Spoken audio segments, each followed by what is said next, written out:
Three project updates for you guys. So first of all, our Nissan GT-R Hell engine, what's going on with that?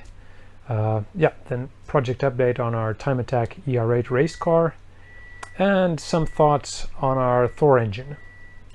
I'm Oscar from ElmerRacing, and let's get into our Hell engine. So I was over in Dubai, spoke with F Performance, Alpha Logic, also Motec Middle East, and discussed about what the challenges are with the current engines and what kind of limitations they're running into and stuff like that. And it was actually quite useful. So yeah, they are really at the structural limit of the engine block, cylinder head, stuff like that. That's not really what's holding them back currently. I mean, they could push for more power out of that package, but they are running into durability issues with the crankshaft stuff. So this is something that we already had planned for, to do a full basically redesign, or full our own sort of ElmerRacing version of the crankshaft, and do a custom damper. But it looks like we'll probably need to do a custom rear, like flex plate, whatever that's called. I mean, it is automatic, but not a torque converter, so not really sure what that's called. But sort of a vibration damper for the drive line, basically. So they are breaking those. The crankshafts, currently there's one manufacturer that is good for around 40 to 50 passes once you start getting above 2,000 plus horsepower. And yeah, we hope to be pushing twice that amount, so definitely we'll need a redesign on that. Yeah, we'll definitely have our work cut out for us designing that crankshaft stuff, and working with companies to do the damper, and we'll need to do the back sort of a flex plate part also, to be able to get a durability out of the engine while still being able to push up to 4,000 plus horsepower or something like that. So yeah, interesting stuff, and definitely challenges, which we honestly were expecting, but yeah, we're going to have to focus extra hard on that part. So hopefully that will be good for our Hell engine. Now, we've had a lot of sort of fans, customers, whatever you call that, the sort of tech enthusiasts maybe, concerned that our er8 car is going to be pushed back. And to be honest, I mean, it always is pretty much pushed back a little bit, because it's our own project, so customer projects have to take priority. So every time something happens, some new order comes in, there's some problem with existing order, then that always pushes back our own projects. So that's just how things work, really, when we don't have a paying customer for that. But yeah, we have been working on it anyway, and some updates. So we're really working on the CFD stuff to get the ground effect thing working correctly. So we initially designed the ground effect for basically an unrestricted floor system on the car for completely separate rules, but making the car compatible with World Time Attack rules basically means we needed to reduce the size of the tunnel we can run underneath the car, and that's proving to be a small problem. To compensate for that, we initially planned 5 centimeters of ground clearance. We dropped that down to 3 centimeters to sort of get the area ratios correct with how much smaller tunnel we need to run underneath the car.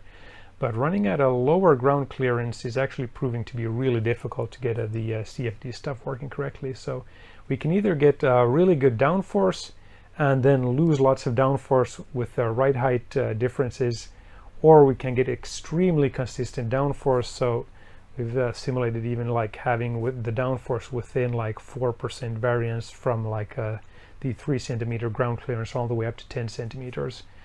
So yeah, but that's not really a compromise we want to do. Like, even with active ride height control, we're still, I mean, the variance in the surface track height and stuff like that, I mean, you're going to have like 1 centimeter of variance there, like regardless of how good your suspension setup is. So yeah, that's something that we're working on now. I think we're probably going to need to push that up to 4, or maybe even go back to 5 centimeter ground clearance for that, and rework the RS setup basically a little bit. But it's not too bad, but yeah, we're not there yet, so it's going to take a little while longer, guys, so hold in there. Finally up for today, our Thor engine. It's extremely capable and very, very cost-effective race engine. highest power to mass ratio OEM circuit racing engine ever made. So, and it costs way less than the Formula One engines that were the previous record holders. So, yeah. But we have had questions, especially talking to in depth with the guys over in Dubai. Definitely some interest in getting a more, I should say, like hobby budget friendly price tag for that. So we looked into that, and if we give up the 10,000 plus RPM and 3,000 plus horsepower capabilities, so if we limit it to about 1,500 horsepower, 8,500 RPM, we should be able to get that the price of that package down quite significantly. So that is potentially something that could be interesting, or that's actually, while we're talking to you guys. So ultimately, you guys are the boss and decide what you want and what you don't want. So a budget-friendly Thor, so capable of maybe 1,500 horsepower and 8,500 RPM. Is that something that would interest you guys? Please let us know, because there would be some details though to that. So we wouldn't be able to provide a wiring harness, ECU, so we would not be able to provide turnkey packages, because the wiring harness and that stuff just gets too expensive doing that to the level we want to provide parts with. But if for people that are interested in doing their own wiring harness, their own plumbing for intercoolers and stuff like that, then could be definitely a usable project. So let me know what you guys think, and if there is interest, we might slide that project in sort of once our Hell engine starts getting far along enough the road to be able to pull some resources off that and think about doing some redesigns on our Thor engine. And that's it for today, guys.